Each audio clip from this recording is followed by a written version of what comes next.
Welcome to Deep Transformation, Self-Society Spirit. Our co-host is John Dupuy, and I'm Roger Walsh. And our guest today is Hameed Ali, pen name A.H. Almaas.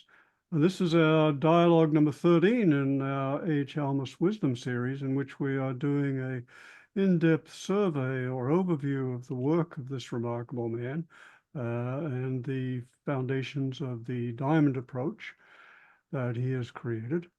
And today we dive into some really deep territory, and we were having a brief discussion before we began, and John was commenting that he really had never seen in any tradition such depth of analysis of a variety of profound experiences, such as are covered in many sections of this text.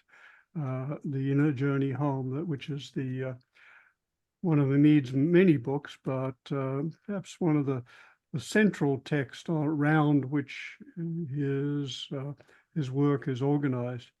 And as we're working our way through this text, now we come to the topic which you give a significant attention to, reification, Hameed. And this maybe we can begin by maybe just laying out a brief understanding, and then having you enrich, comment, or correct that. And that is, you talk about the distinction between what you call basic knowledge, that is our direct experience, and then point out that in development we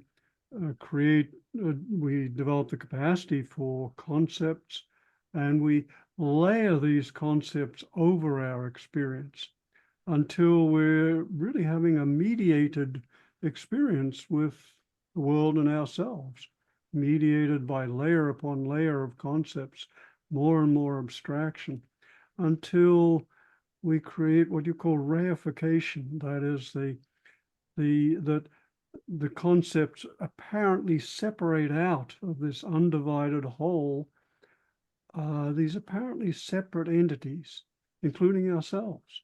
So maybe that's a kind of a statement by way of an invitation for you to expand or correct or take that wherever you'd like.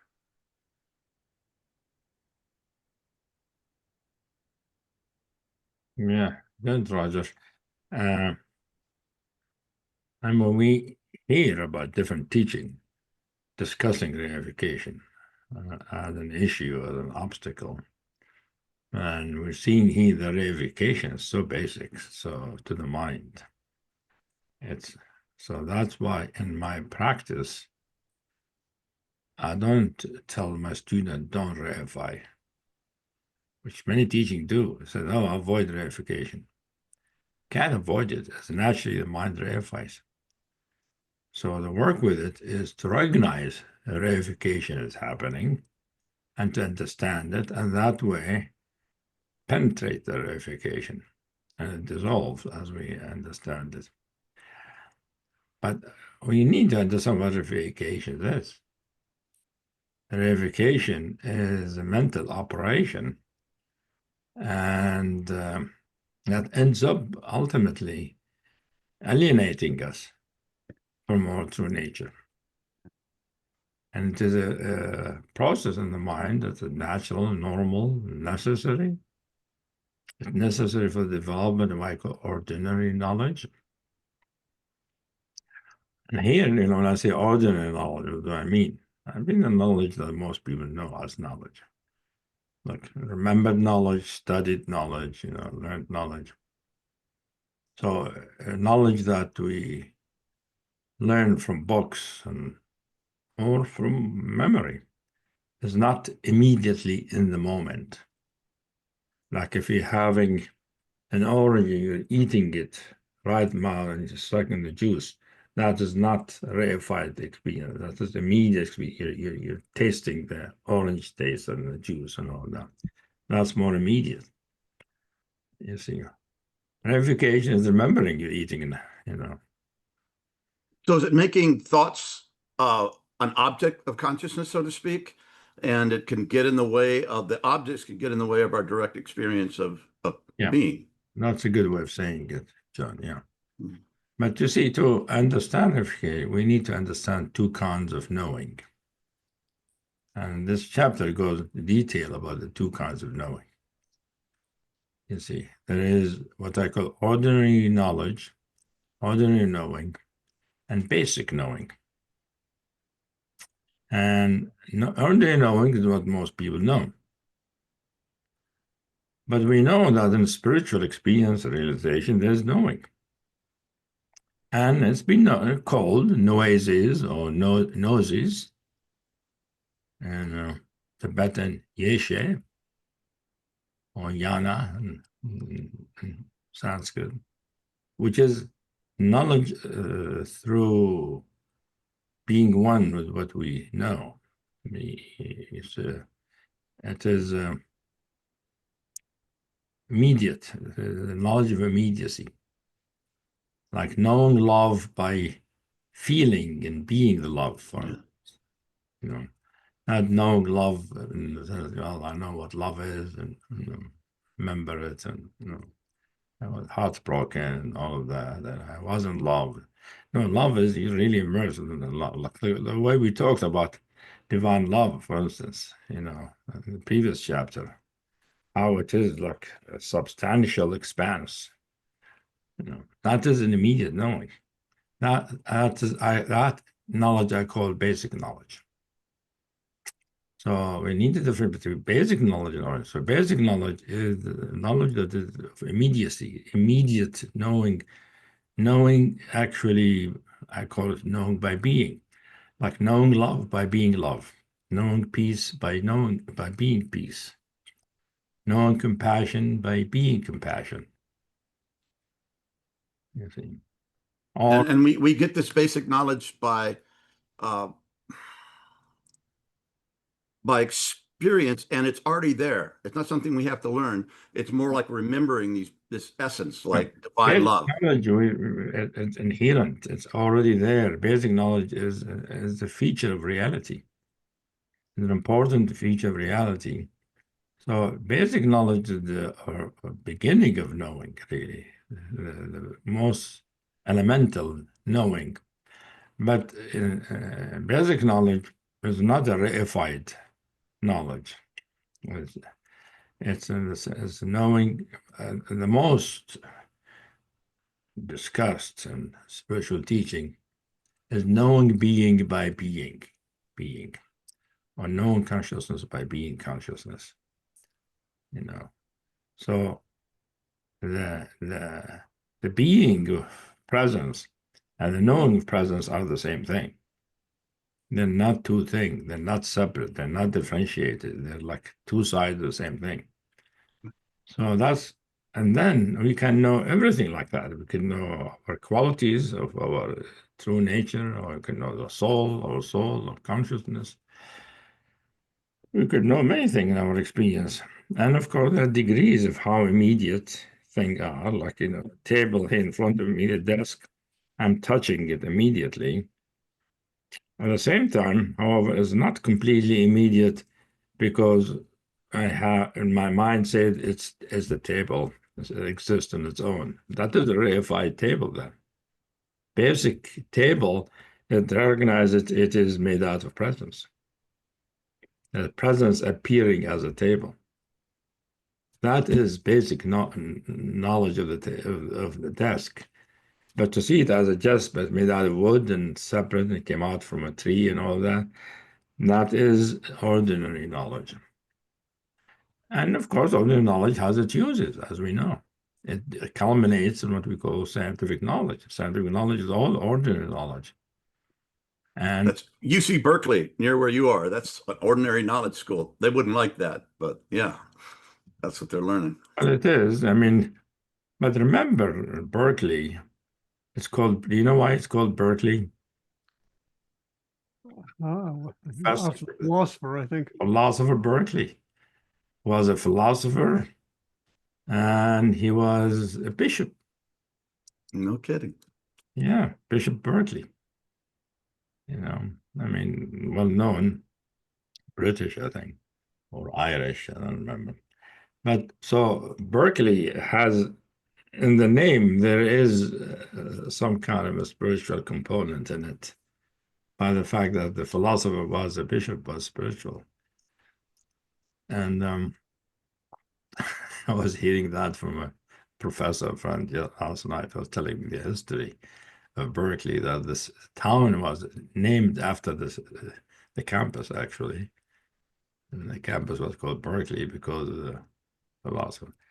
Anyway, so we're talking about knowledge. So really, we're talking about mind. We're understanding mind. What is mind? Where it comes from?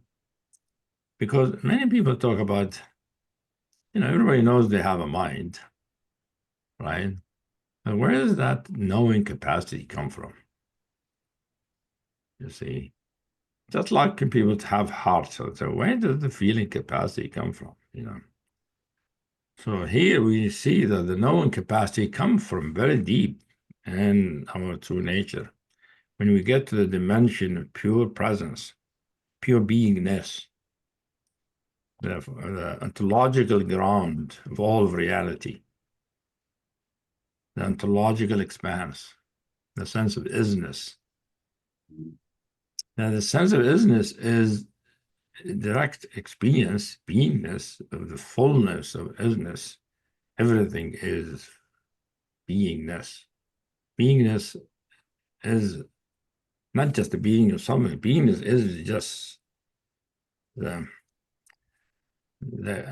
presence of the supreme being. I call it the supreme dimension.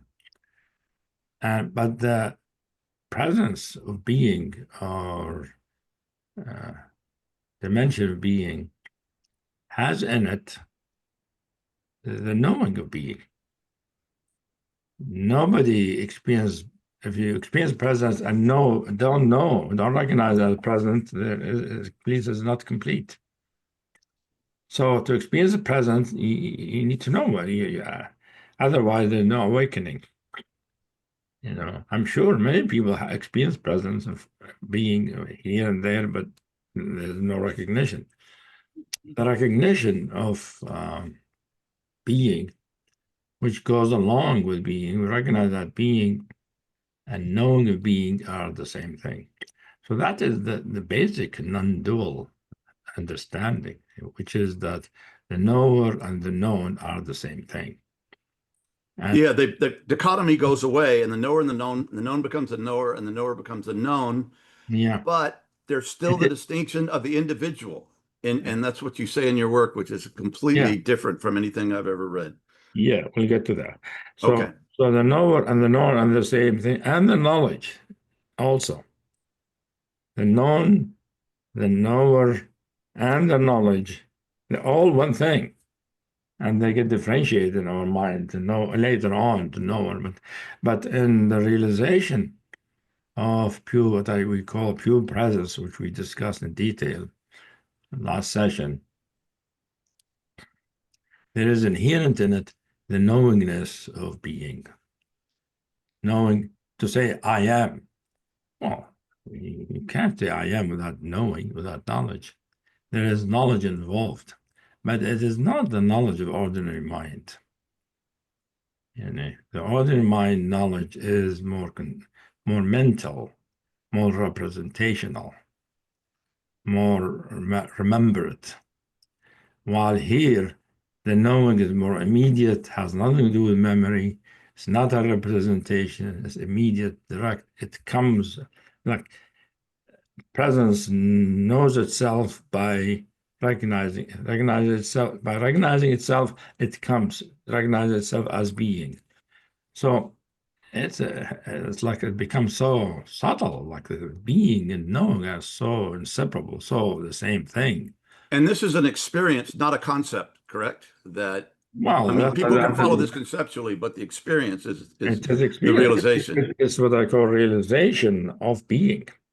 To be being. I mean, people talk about I am, right? But the I am is an experience, it's not a thought. And I am is knowing the amness, the isness, of being. But here, there isn't even I, there's just being. Being knows being. And you might add to it I at some point, but that's an additional concept. So the first concept and the important thing here in the discussion is that shows us the original concept, the original knowing, the original concept is the first possibility, the first glimmer of knowing in true nature. The first manifestation of knowing, which is knowing of being, knowing the beingness of true nature. This ontology is the fact it is. And we see that to say is knowing of is. I am being, but in the act of being, it is also the knowing of being. And they're so inseparable and distinguishable that they are really the same thing. And that is known in many teachings. That's not new, you see.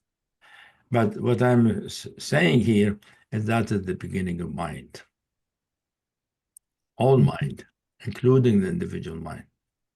That's where mind begins, because the mind needs knowing. Knowing that's is the distinct foundation of any mind, is knowing, to be able to know. And I'm saying that's where the capacity of knowing comes from. Being has the capacity of knowing.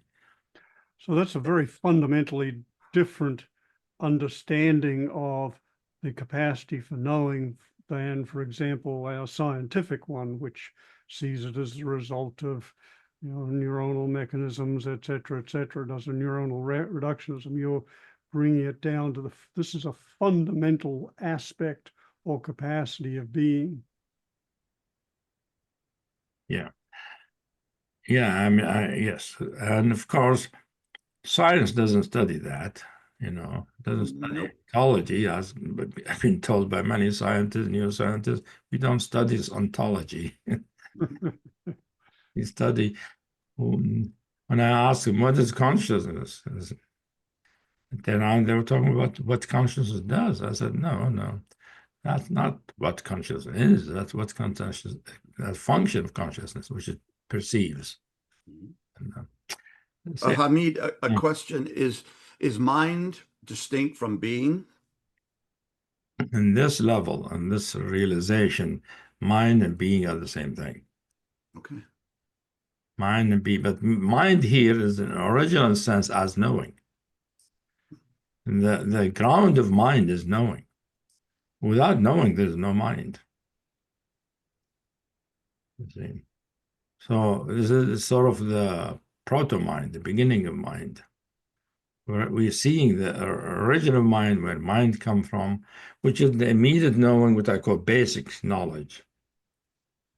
But the important thing also in basic knowledge, we'll get to your question, John, is that basic knowledge means there is a concept.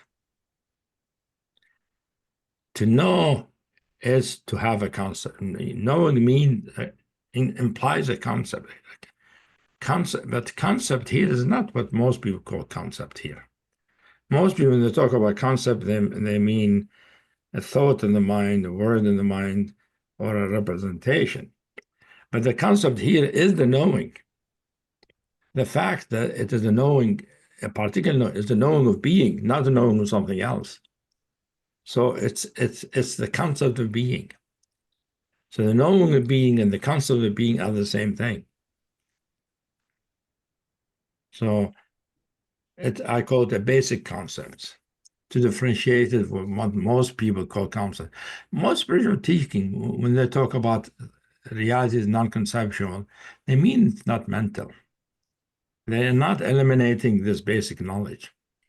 Because if you, John, Roger, about that, the concoction, Yeshe, Rigpa is knowing of of awareness or being. So there is knowing there, you see. So it's not, so what they call it non-conceptual, but they say it knows itself. Well, for me, non-conceptual is another stage. It is conceptual, but it's different from ordinary conceptualization. We call it basic concept. See, so it's knowing that is fundamental. That is what I call the knowledge of divinity, God's mind. You see, and this basic knowing, you could say, is the original concept. So original concept is only one concept. When I am being, purely being, there's only one concept. And that is being, which is the same thing as being, which is the experience of being, which is... And is that existence, being? Yes. Okay. Being is existence, is isness, is pure ontology. But I'm saying that the being and the knowing are the same thing here. And I'm saying that being is the origin of mind. That is a new statement, maybe. I don't know if anybody else said it, that being the origin of mind. Some people did see that being and knowing are connected. Yeah. I'm saying him going a little further by saying, oh, that the experience of being, no mind. No. Being knows itself as being, and that is the beginning of knowing. The original concept. And that concept that can then differentiate. And the chapter goes to say the original differentiation is differentiation of presence into different kind of presence, which we discussed in the past as the essential aspect, essential quality, presence with a quality. So if you take love, for instance, love has two concepts instead of one concept. Being has one concept, which is being. Love has two concepts. It has the concept of being and the concept of love. You see, but the love here is a basic concept too, just like being is a basic concept. Yeah, we can experience it, but it's hard to conceptualize it. Like, what is love? It's I could say it, but it would lose its power. It is a concept. When you say conceptual, you mean it ordinarily conceptualizing. Yeah, that's what I'm talking about. Yeah, represent. Then when you remember it, it becomes a representation in your mind. You have an image or memory or thought or feeling, whatever, and becomes a representation. Now, that representation, which is a concept, or a remembered concept, that can be reified, meaning separating it from the ground. Separating from the ground of being and becoming just an object in the mind, like love is something there, or the orange is, instead of just tasting it and you can't separate it from your mouth and your orange are the same thing, but then you have an orange there. The orange is separate. To separate the orange and to believe the orange exists in time, that is a reification of the concept of orange. So reification requires concept, but concept, when basic concept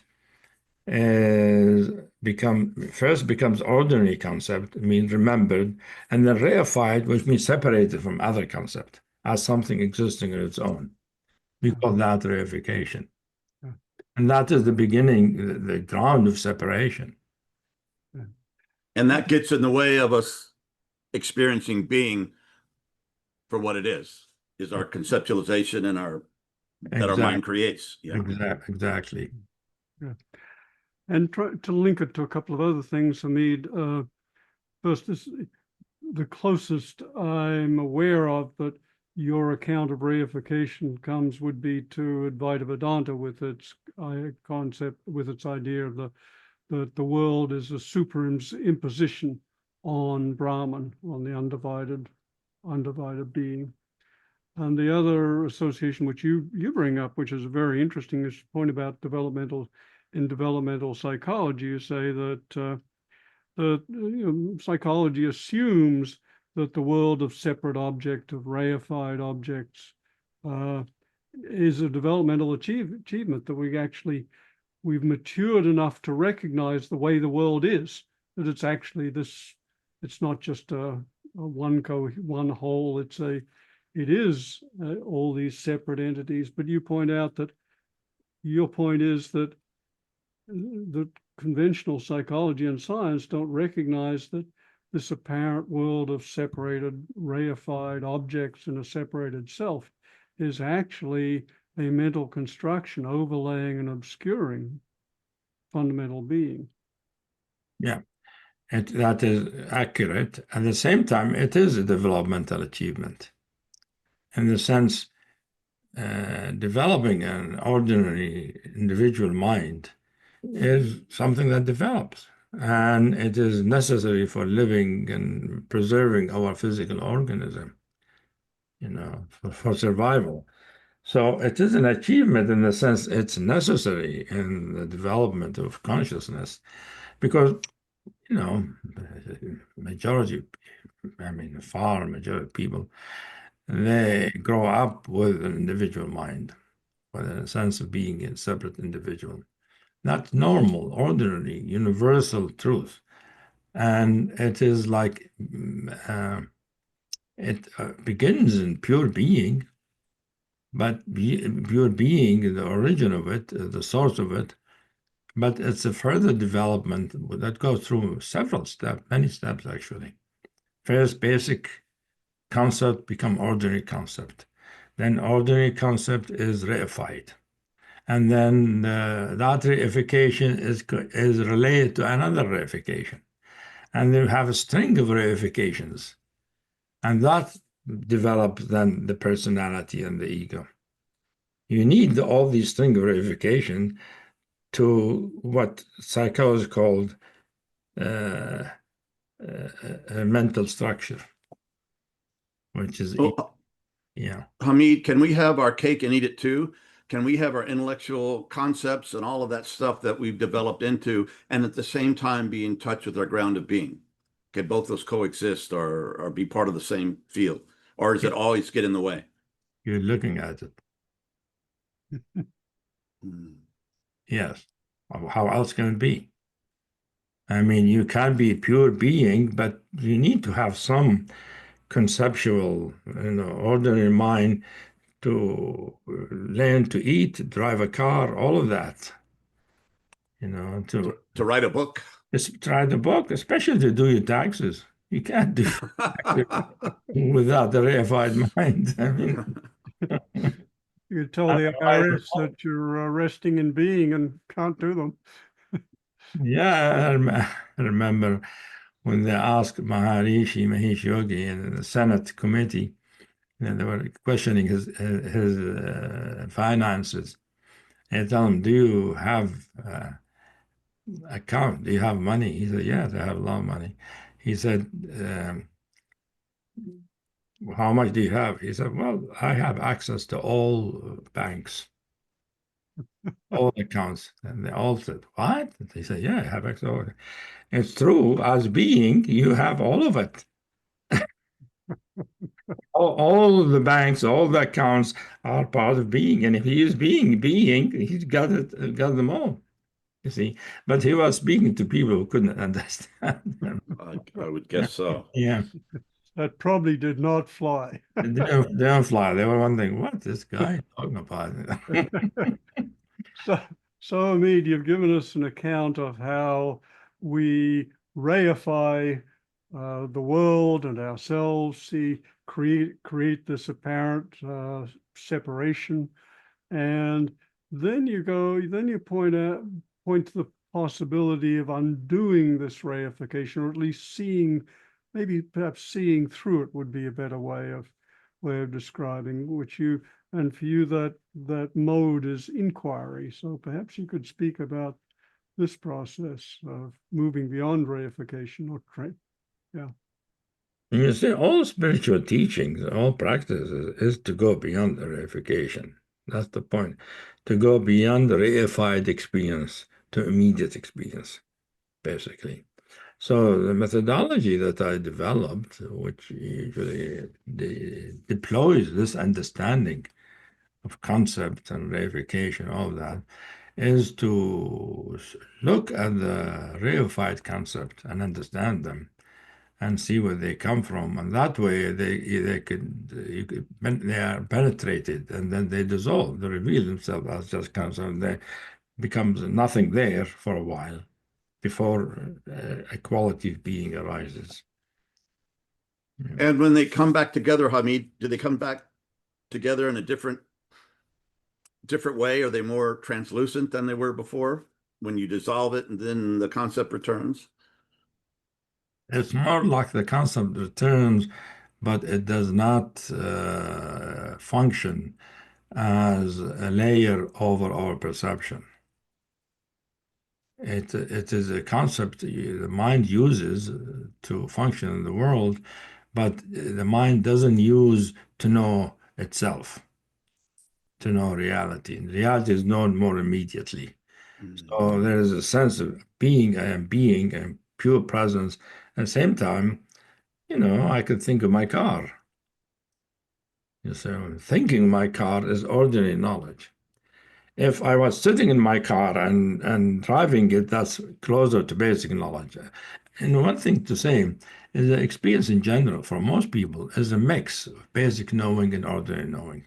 We all have some immediate knowing, some more than others. You see, for the realized individual, the basic knowing is primary, is fundamental, is not lost. But ordinary knowledge sometimes is gone when the mind is clear and empty, but sometimes present as mental functioning, like writing a book or composing a poem.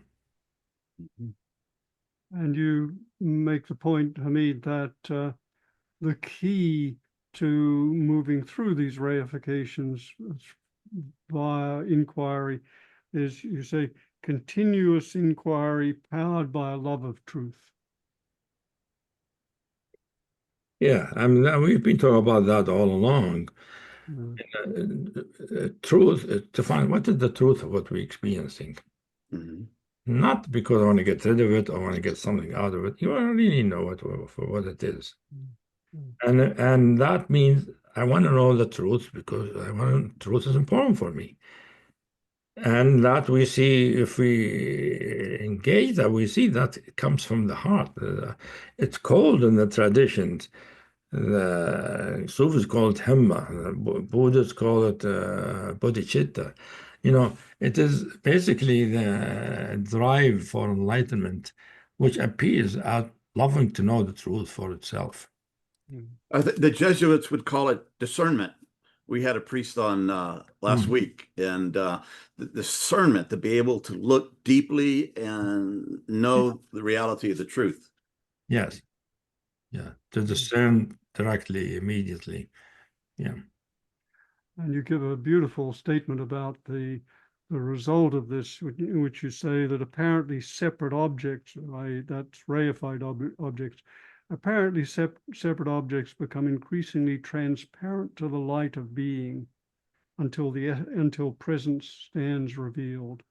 Yeah, as we understand the reification and see that there is a reification, making it into a separate object in our mind, we believe it is something separate object, and to understand that reification, we see the conceptualization underlying the reification, because conceptualization comes before reification. Reification is reification of a concept. It's not reification of reality, it's reification of concept, which means reification of a knowing, a particular knowing. Like, I know love, then I can reify. I know power, then I can reify it. But you have to know it, to reify it. It has to. So knowing always means concept. That's the thing that many people, many times don't talk about. Knowing means concept. They always think concept is against realization. No, there is two levels of concept. The ordinary concept, these are barriers to realization. But basic concepts, which is the pure knowingness, is concept. The knowing, you know love as love. Well, that's concept, concept of love. But the concept of love is love itself here. But I think it was concept, and that is revealed in this dimension by why I mention in it as the qualities arising in a diamond form, in a specific diamond form, transparent, sharp. Each quality arises as a transparent, sharp diamond. And which is diamond, any quality like the black diamond, peace and stillness, fullness of it, it's beingness with the sense of stillness together. So stillness or peace is a concept in addition to beingness. But when we allow the diamond to expand, we see it's nothing. The nothingness of it that shows that the diamond is a concept. You see, but it's not a concept in the mind, it's a concept in God's mind. Right. Is it more of a Platonic type of You thing? could say, I think Platonic ideas are sort of in that direction. That maybe Plato was probably one of the first to talk about things like that. Yeah, I think, this dimension, pure being, is what Plotinus called the nous. Remember the three hypostases of Plotinus? The one, the nous, the soul. The middle one, the nous, which is where the origin of all things. You see, and that is the realm of the Platonic ideas. You see. Would that also be the Logos in the Greek in the New Testament? In the beginning was the Logos and created all things. Is that the idea? We'll talk about the Logos related to it, but not exactly. Okay. Oh, okay. Not exactly. Logos means change and transformation, all of that. Yeah. Now we're talking just about being. Okay. Yeah. And maybe this is a place to transition into the next major section you discuss, and that is when reification is seen through via the process of inquiry, and when the concepts become transparent to the transcendent, then you say that awareness and non-conceptual awareness become available. And this is a very radical and deep discussion you have here in this whole chapter on awareness and non-conceptual. So maybe just throw this out for you to begin a discussion about this. So we transition to the next chapter. Yeah, unless there's more you want to say. No, whatever. I mean, we could go back and forth, So that shows, I mean, the way in this path thing can happen is first we experience divine love, which is sort of making experience simpler. Instead of many the reification, there's just love that is presence.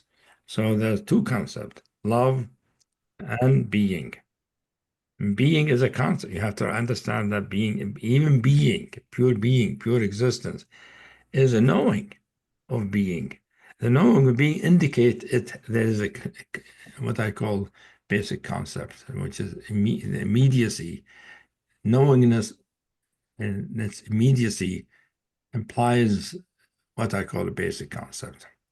So I'm pointing to a whole category of concepts that most people don't think about, which is an immediate knowing. It's conceptual, but it's not conceptual the way most people think of it. And awareness is not quite the same as knowing, but it is a space that knowing and concepts, either intellectual or these basic concepts such as love, arises in. Well, I mean, that's what Roger was trying to get to, which is that recognizing, first we have to recognize that being, pure being, has a concept of being, which means true nature can't shed that concept. Because, and this dimension, pure presence, is also a complete awareness. We could call it awareness. It's similar to ordinary. Ordinary awareness has knowing in it, if you notice. You perceive and you sort of know or don't know. But you know you don't know. So there's knowledge implicit in the awareness. That's how our ordinary mind works. It is similar to, it's a facsimile of the basic mind, which is knowing and being at the same time. But there's a concept. However, that concept some can have an experience where that concept itself evaporate. So there's no sense of being, but there's still awareness. So you see, pure presence is awareness, which is the origin of ordinary awareness, which is awareness has knowing. But we can get to an awareness that is free of knowing. And that I call non-conceptual. You see, most people call the first one non-conceptual. They call pure being as non-conceptual, the knowing of being as non-conceptual, meaning it's free from the ordinary concept. Right. What I call non-conceptual is empty of any concept, ordinary or basic. So true nature can also reveal itself that way, as a pure translucence and make us be aware. But in that pure translucency of pure awareness, I call it pure awareness instead of pure presence. There's no knowing of what we're aware of. There's awareness of everything without knowing what we're aware of. There's no knowing of existence even. It's just that space. Existence. There's just awareness. Awareness, aware of itself as awareness, but it doesn't know it is awareness. When you are purely in the experience, there isn't really, a knowing it is awareness. It's just awareness. In fact, I mean, that's the reason why some meditators talk about how they go to meditation, and if they go to this non-conceptual, they come out of it, they don't remember what happened. Mm-hmm. They don't know how long it's been. Because you need concept to know. You need knowing. If you get to this space, there's no knowing. There's no knowing of time, no knowing of space, no knowing how long or it's so short. I mean, you come out of it, you just feel fresh and clean. So how do you remember it?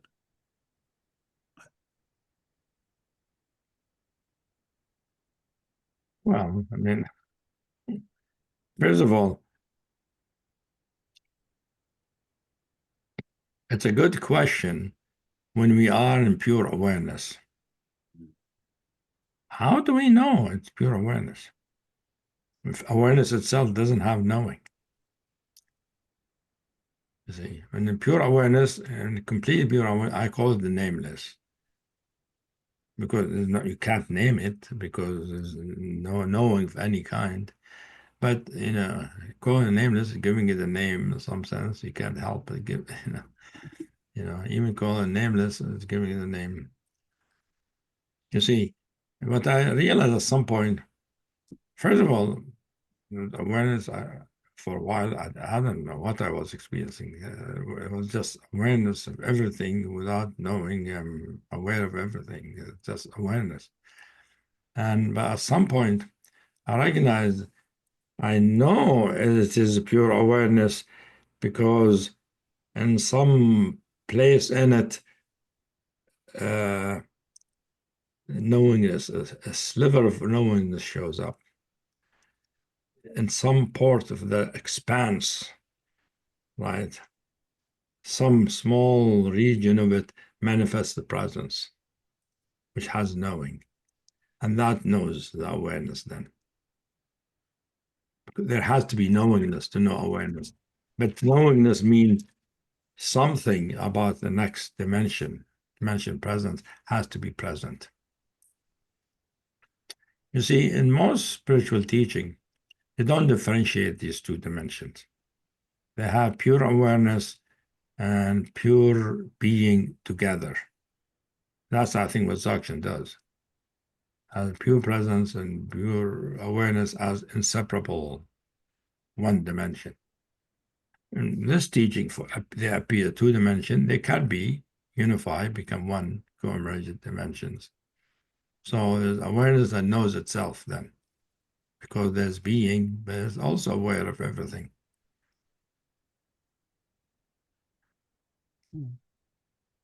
And you talk about the experience of awareness as having this sense of an incredible freedom, or you talk about and I quote you, stupendous clarity and inconceivable transparency, a vast expanse, transparent, lucid, and bright.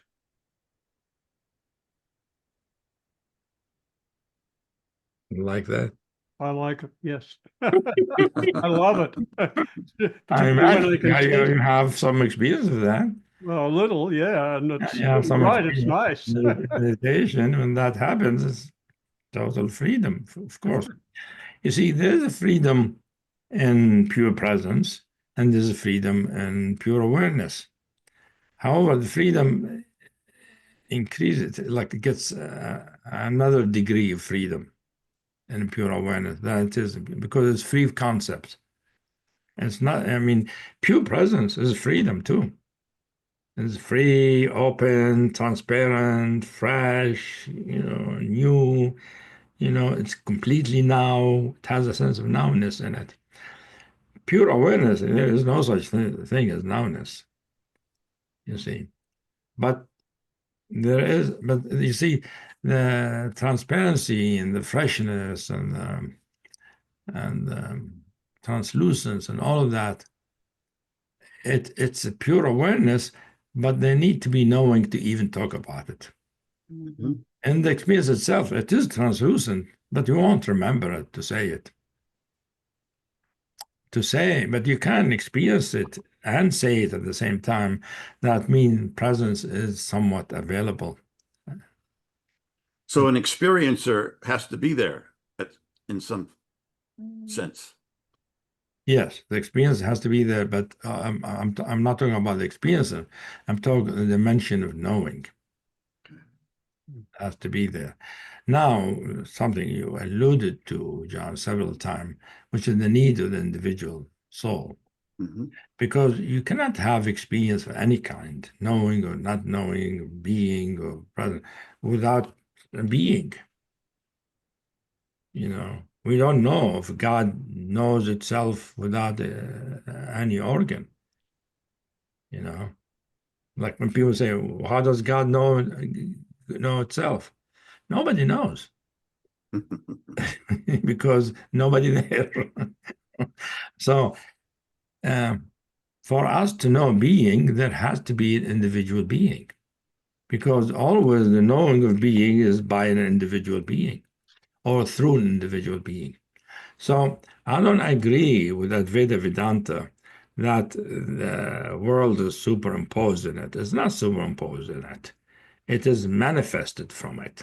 Mm-hmm. Pure being, pure awareness manifests, it forms itself into the form, takes forms, you see. And these forms, that's more closer to Dzogchen, takes the forms. It's called display, or, displays the world. So some distinctions here, Hameed. So you're saying that your experience echoes, for example, I think of Kashmir Shaivism with its Shiva manifesting, or Shakti actually manifesting, and you're disagreeing, you said, with Advaita Vedanta that the world is a superimposition, but my understanding is that it's more that the experience of the world as separate from Brahman, as distinct as reified, is a result of a superimposition. Yes, that's true. That's true. But they do say, however, that the individual mind is the expression they call a convenient fiction. Mm. Mhm. And I'm saying it's not a fiction, it's true. Yes. Okay. It's being manifest individual being. It's not a fiction. I mean, being doesn't need fiction to know itself. It knows it's through truth, through reality. Yeah. So that is my main disagreement with Advaita Vedanta. I love Advaita Vedanta, but when they say that part about illusion, Yeah. Okay. the world is an illusion, it's an illusion when you see it as separate. But the world can appear without being separate. Yeah. Mhm. And then it's not an illusion. It is the expression of reality, the expression of truth. It's also God. Yeah, it is the face of God. Yeah. So you're suggesting something sounds closer to Aurobindo, who also was concerned about the implication that this is all just illusion, and Yeah. rather wanted to recognize its fullness, its beauty, manifestation, presence, etc. Yeah, and that's why he had many different levels of consciousness. And Kashmiri Shaivism does that too. It goes different levels, and for different levels of manifestation, where the manifestation can get smaller and more discriminated and all that. But to bring in something that John said, we talk about the logos. What Kashmiri Shaivism calls Shakti, I call logos. Mhm. We connected to the Greek logos later, it's another meeting, which means what makes things manifest, what the property in true nature that manifests things. Because if you just took pure awareness is just there. How does manifestation happen? You see, there's auction talk about display. Mahamuda talks about manifestation, manifest. But there's a process there. There's a force there that does that. And that usually I call the logos, and we want to spend a meeting about it. It's a very profound dimension of our true nature. So we are still here, and we're in this conversation with Hameed Ali. And anyway, I don't have to say much about it. It's very, very profound. But if you would like to help us and support us, and we've been growing very quickly, but hit the like button or the little thumb there on the YouTube screen, and also subscribe. And that helps us to get this really essential transformative information out to more people. Thank you. Now let's keep going here. Yeah. Hamid, I want to quote you something because I love it so much. It summarizes so much. You say, when you're introducing pure awareness, as you point out, this ultra simple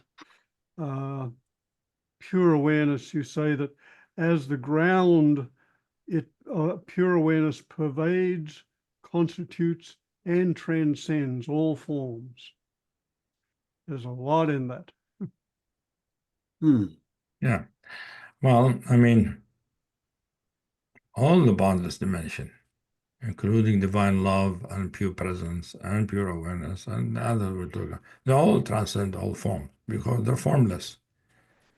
They're dimension of formlessness. But I talk formless as 5 dimensions, which, I don't know, it's a good or bad. Many teachings don't differentiate them that way. They just talk about the ground and the forms. One thing I want to sort of to connect the 2 dimensions, the pure being and pure awareness, which is, how many of the spiritual teachers talk about how mind is the problem. Mind is in the way. We need to be free of mind. Of course, that was made very explicit and distinct by Krishnamurti. If you remember, he was against mind. He didn't want mind. Mind is the enemy.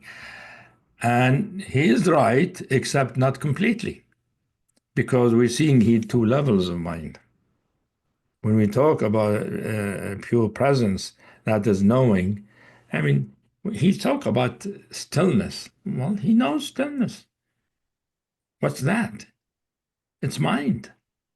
Mm. It's knowing. If it's knowing, it's mind. Mind basically means knowing.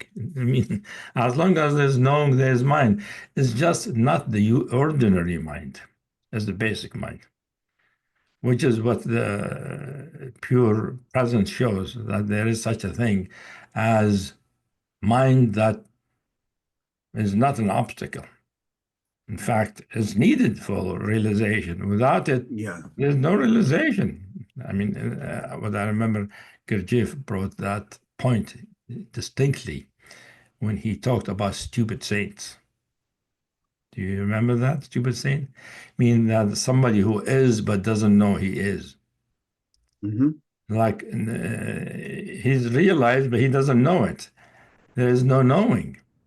So he calls it stupid saint. So he can't teach, he can't do anything. He just pure and simple and humble, has all the qualities of realization, but not useful for anybody.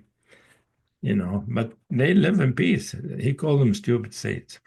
I don't know if there are many people like that, but I think some of us, sometime once in a while, we are stupid saints, and since we are being and not knowing it, for instance, that would be good. But the important thing I'm pointing to here, mind is not an enemy. Knowing is not an enemy. It's beautiful. The obstacle is the reified conceptual representational mind. If we take that to be reality, the knowledge of that mind to be reality, that's the obstacle. So the trap is more an unskillful relationship to mind, or attitude or understanding of mind rather than mind itself. Yeah, so meaning it's not knowing that is the issue. It is the reified knowing. Mm-hmm. It's not even, there are different levels of how ignorance develops. First, there's pure awareness. There's no concept, no knowing. Then, pure awareness manifests the concept of being and knowing being. That is the first concept. Then from that emerges other concepts, the concept of love, concept of peace, concept of space, and all the way to concept of an apple, house, all of that. All these are inherent manifestations of reality. They're all, they have mind in the sense there is knowing. However, then those can be each one of those can be isolated in the mind, our individual mind, and made and remembered and made into a category. We call a mountain or an ocean as a category. And that is reified, made separate from everything else. An ocean has nothing to do with the earth, with the mountain. It is just an ocean, an ocean. Water is water. You is you, I am me. We're two different things. That is a reification of the concept of you and me. And the reified concept is the mind. That is an obstacle. Can I say something here, Hameed? I think it's Yeah. very liberating what you just said, is that in your teaching, the mind is not the enemy and the individual is not the enemy. They're both accepted and they're part of divine reality, if I understand it. Exactly. So That's something. I but mean, we that is need amazing. things get subtle though. But for people, they don't know there's such a thing as basic concept and ordinary concepts. Mhm. And they don't know that ordinary concept can be reified or not. You can have an ordinary concept without reifying it. You see, the moment you reify it, that is another level. And the mind as an obstacle is the reifying mind that uses concept. But you see, for reification to happen, there has to be concept. In pure awareness, there's no concept. So no possibility of reification. That's why it is feeling of greater freedom.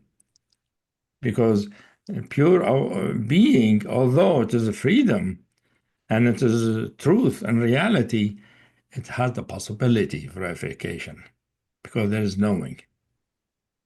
It is not, the knowing itself is not the problem, but there's a nascent possibility of thing developing into reification. And pure awareness, there's no concept. So there's nothing to reify. Nothing to become ordinary, basic or ordinary and reify. None. There's no knowing. And one of the implications of this that you point to, Hameed, is that awareness cannot be conceptualized. As is true to a large extent with all phenomena, we really can't do complete justice. As for example, Nagarjuna said, we cannot, well, let me quote someone actually, Yeah. Radhakrishnan, the Indian philosopher who was also became president of India. He had a beautiful quote. He said, "The real transcends, surrounds, and overflows our miserable categories," which puts it rather graphically. But you're pointing out specifically with regard to awareness that because of its very nature, which one can't even say is real or not real, that it absolutely transcends categories. Well, I just say I understand awareness, as Hameed is speaking about, as being the space that everything arises in. And I just kind of, I don't know if I grok that or get it or it's a concept, but that's the understanding. And it I don't know, it does something, it liberates me in some way. Well, I mean, both are true. And the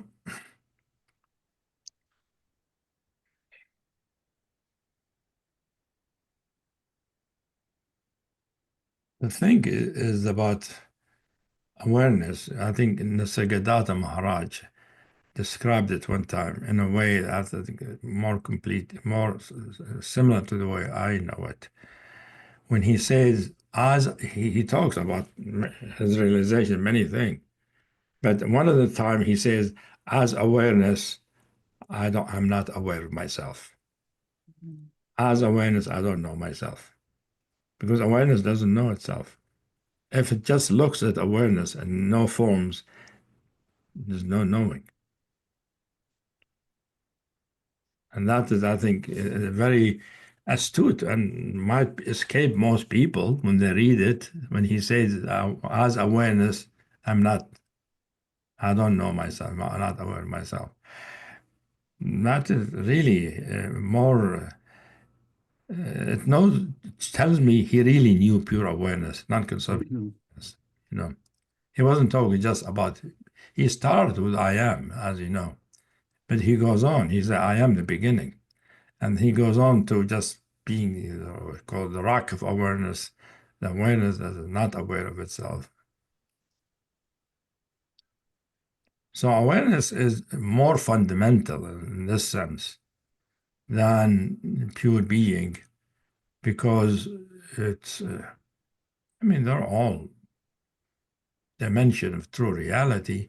More fundamental in the sense it's less conceptual. Being has knowledge, whereas awareness doesn't. Doesn't. So knowledge, although we think of it as a good thing, you can be without it for a while at least.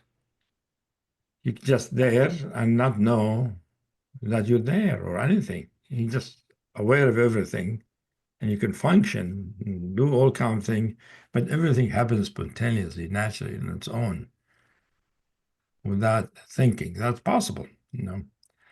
And so there is freedom is more palpable there than it is in the other dimension, like love or presence. It's freedom, but here freedom is more palpable in the sense that the possibility of reification, the possibility of ignorance is not there. And I mean, this Be is knowledge for the possibility of ignorance to be there. I mean, and you've mentioned freedom several times, and which seems so important. I just want to point to or invite you to say more, because you have you have so many unique contributions, but one of them is that you point to multiple kinds of freedom. Yeah. You notice, huh? Yeah, I did. I'm intrigued. You keep layering them. It's like, oh, there's more, there's more. Well, when I experience myself as one of the aspects, I am the presence of love, or the presence of clarity, or the presence of peace, is freedom. It's free. Presence is free. It's free of anything, and there's limitation, any suffering, and all of that. So that's freedom. To be pure divine love is freedom. Freedom, it is itself, not contaminated and not constrained by anything. The same thing with pure being. And it keeps getting subtler, and the possibility of being ensnared less possible, you see. So that is in the bodily dimension. But I have other dimension where there's freedom comes in other ways. But that takes us even outside of this book. Okay. To To be continued. other degrees of freedom. There are other, when we go to what I call the third or the fourth turning, this teaching. Yeah. Freedom appears independent from the ground of being. You see. And I hope hope that before we'll finish, we'll revisit your books, Runaway Realization and Alchemy of Freedom, where Yeah, maybe. you Independent from the ground of being. Yeah. But we're here, we're dealing with the ground of being, ground of awareness, and with the question of a ground. Because if you go a third turning, there's no ground. Here we're talking about ground. You see, Mahamudra always talk about ground. Dzogchen always talk about ground. And Vivedan always talk about ground. If you go third turning, a ground is a concept. There is no ground. And then that is scary for most people. For there to be no ground. So to be ground, you know, the mind or the soul feels more comfortable with the ground. What is it like to realize that there's no ground? Is it a liberation, or is it scary, or how did you experience that? At the beginning, it's scary, confusing, disorienting, and then at some point, I realized it is more freedom. Yeah. and one of the freedoms you point to, Hameed, is the freedom that comes from transcending conceptual dichotomies. And you point out that Yeah. as an extension of your discussion of, of your discussion of non-conceptual awareness, you point out that most of our experience and understanding of reality is structured by a variety of dichotomies. For example, the manifest and the unmanifest, the spiritual and the mundane, or concept of let's see, what else? Being and doing, which I certainly want to get into, but maybe you'd like to, or certainly like to invite you to talk some about this general idea of our entrapment in dichotomies. Yeah, that's true. You see, but dichotomies are conceptual. There are no dichotomies that are not conceptual. So the conceptual world, especially when you get to ordinary mind, based on dichotomy, you know, the way we understand things in ordinary sense, we need the dichotomy, you know, to understand the short and long and big and small, you know, practically speaking, is needed. That's why, you know, psychologists talk about it's an achievement, a psychological achievement, because it's needed, you know. However, those dichotomy, when we go deeper into our being, when we are into spiritual liberation, those dichotomies can be stumbling blocks on the way. Any dichotomy. Such as spirit and matter, for Yeah. example. That becomes a dichotomy, or a dichotomy of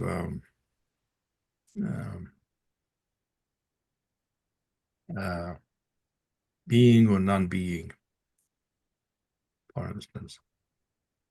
That's a deep dichotomy. Philosophers deal with it all the time. Mm.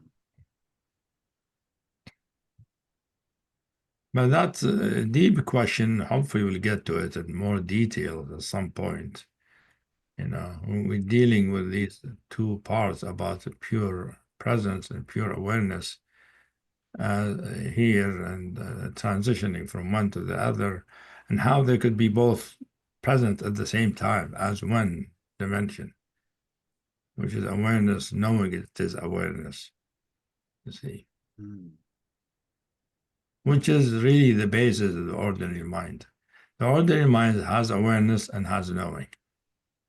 Have you noticed that?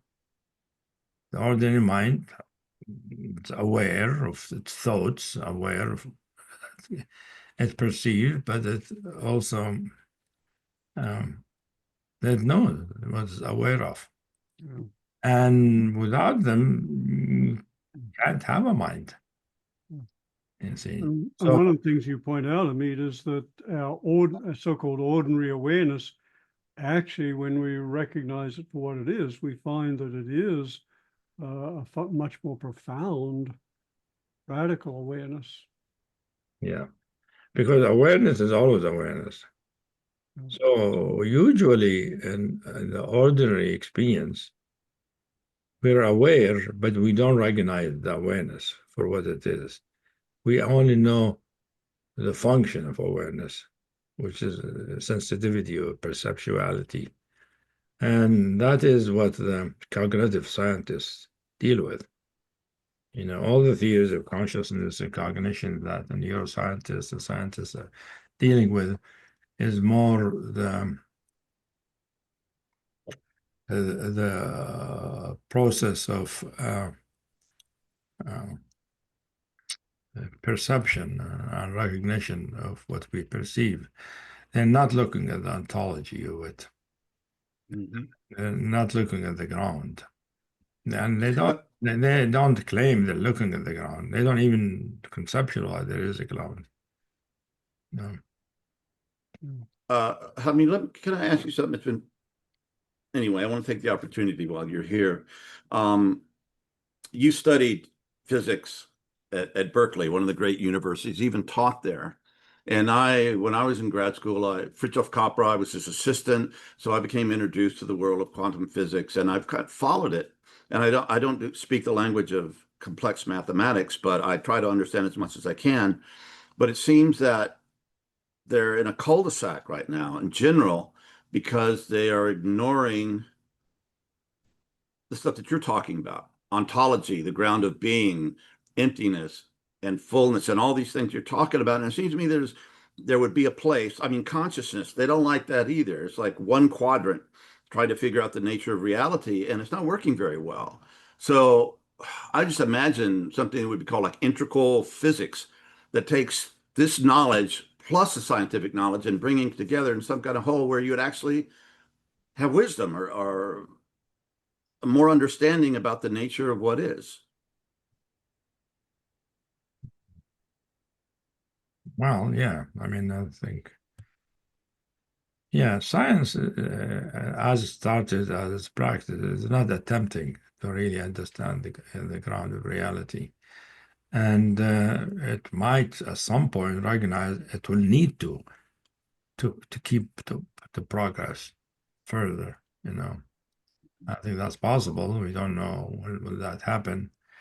And as you know, there are many scientists who are neuroscientists who have advanced theories of consciousness. Theories explain what consciousness is. You know, like Roger Penrose, for instance, has Right. consciousness and microtubules and quantum processes and neurons. But he admits that, you know, that we're not close to understanding consciousness. even though he has a theory and he defends it and all of that, he's humble enough to know that we are at the beginning of understanding things. You know, there's another physicist, Italian, Federico Fagan, I think is the name, who is advancing a theory of consciousness in the last few years, where he talks about consciousness as primary. His theory is that consciousness and will are primary. I mean, consciousness and choice are primary, and other things and although because he has some spiritual experience, he knows the consciousness, so he trying to make.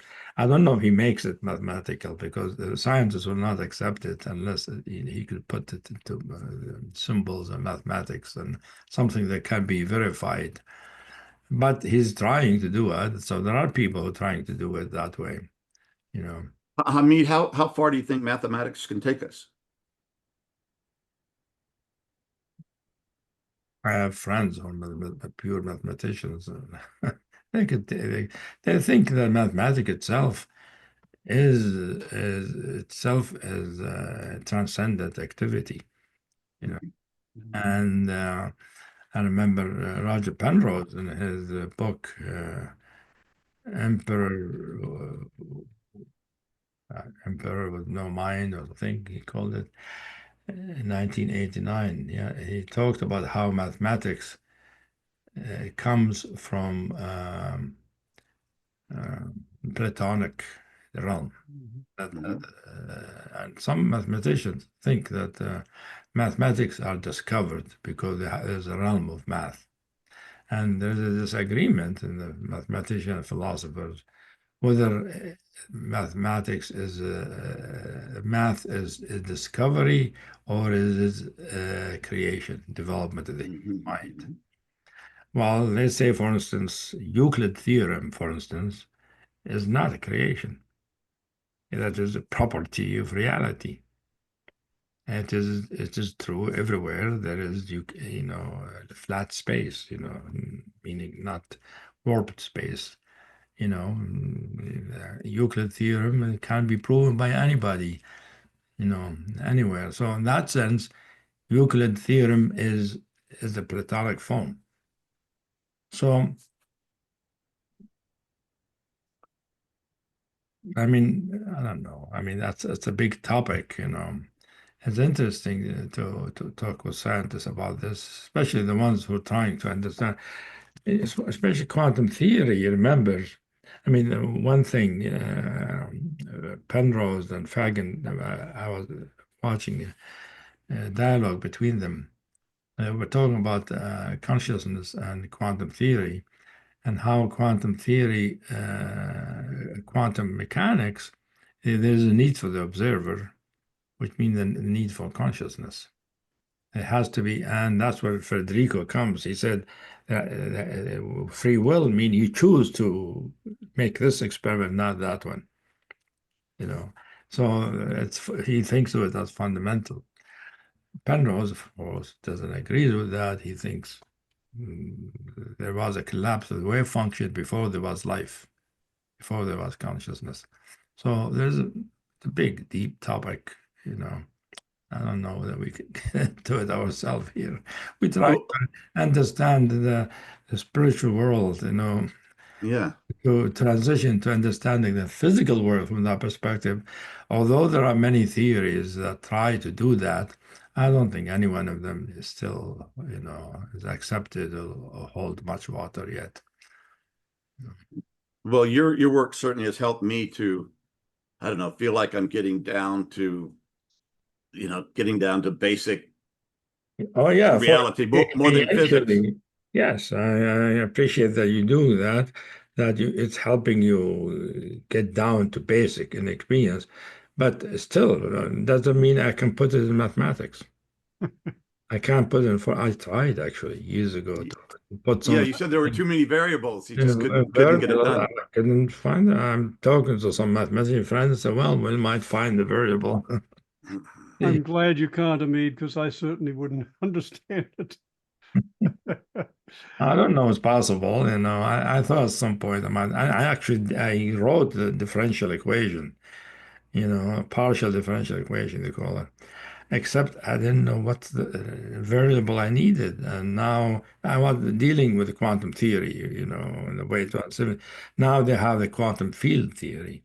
And I hear that there might be more way of doing it from that perspective, but I don't understand enough to really use it.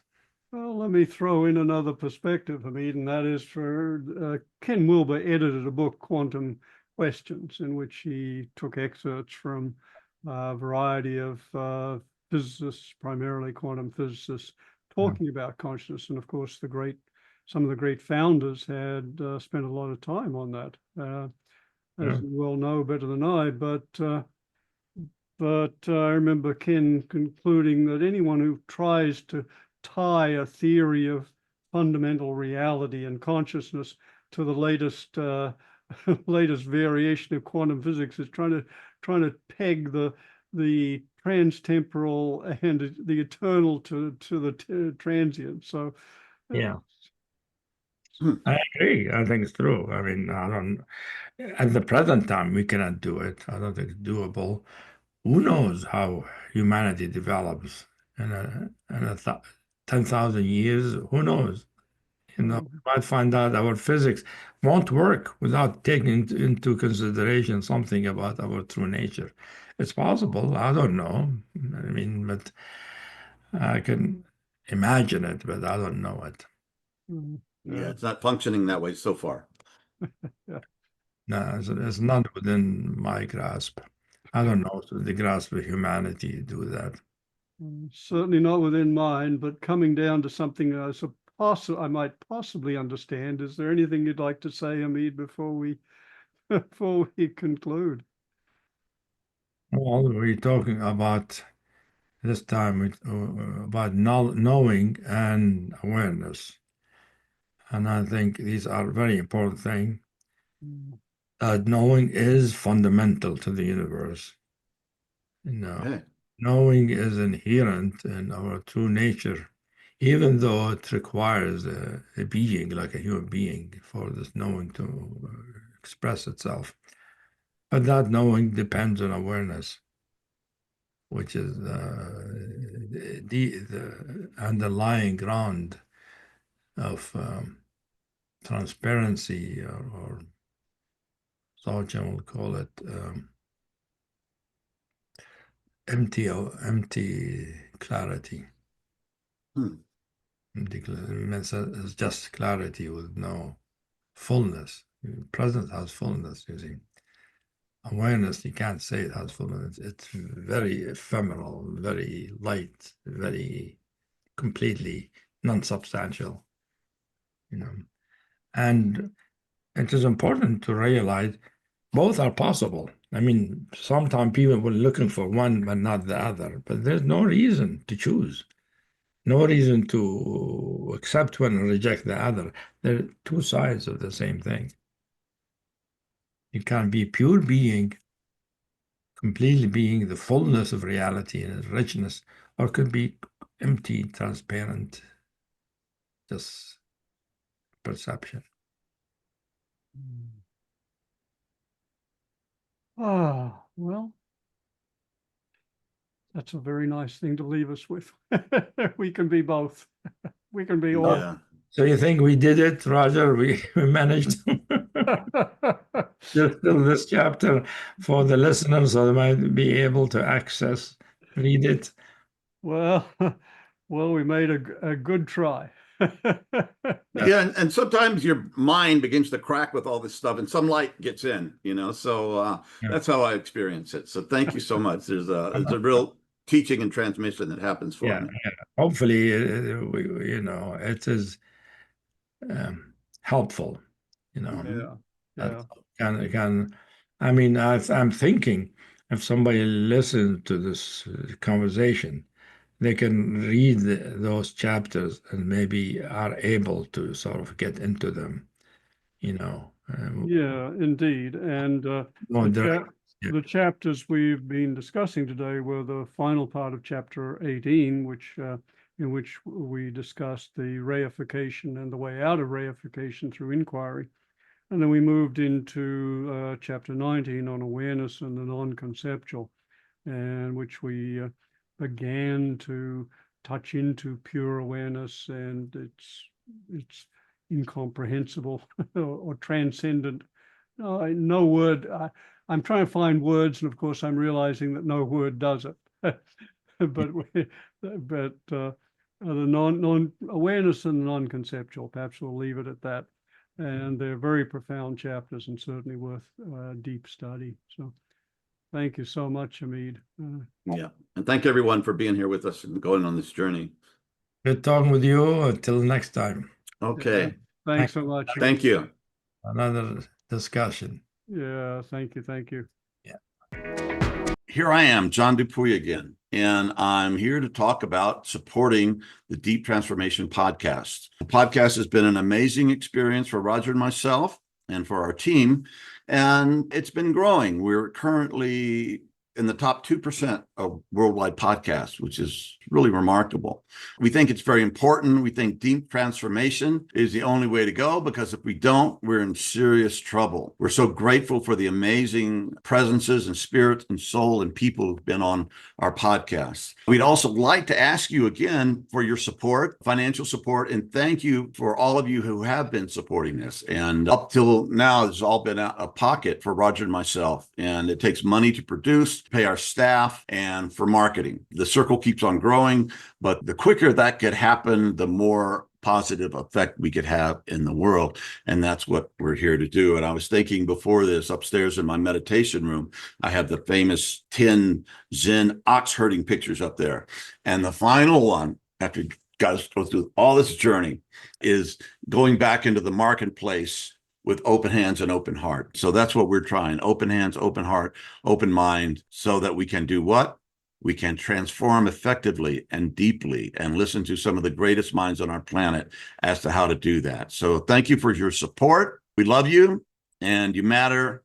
God bless.